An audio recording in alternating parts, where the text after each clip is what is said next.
Hi friend, good morning.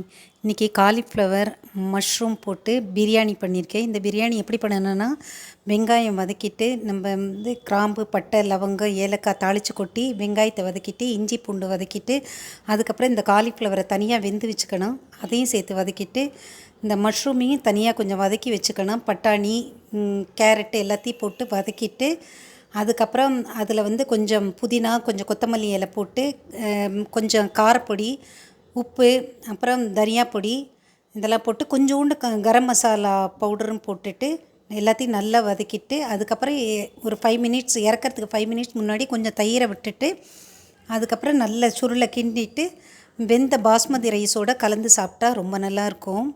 அதுக்கு தொட்டுக்க ரைத்தா பண்ணியிருக்கேன். இது சுண்டைக்காய் கொஞ்சம் போட்டிருக்கேன். கேரட்டு, சுண்டைக்காய், வெங்காயம், தக்காளி எல்லாம் போட்டு கொஞ்சம் தேங்காய், பச்சை மிளகாய், இஞ்சி போட்டு அரைச்சி வச்சுருக்கேன்.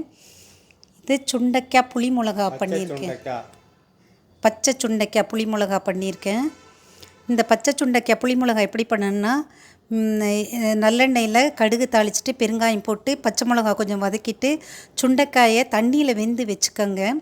அந்த வெந்த சுண்டைக்காய் இதில் போட்டு நல்லா வதக்கிட்டு அப்புறம் கொஞ்சம் புளி விட்டு கொஞ்சம் வெல்லம் போட்டுட்டு கொஞ்சம் உப்பு, மஞ்சள் பொடியெல்லாம் போட்டுட்டு இறக்கிட்டு சாப்பிட்டா ரொம்ப நல்லாயிருக்கும். இது பிரேக்ஃபாஸ்ட்டுக்கு தொட்டுக்கிறதுக்கு, டிஃபனுக்கெல்லாம், தோசை, இட்லிக்கெலாம் நல்லாயிருக்கும்.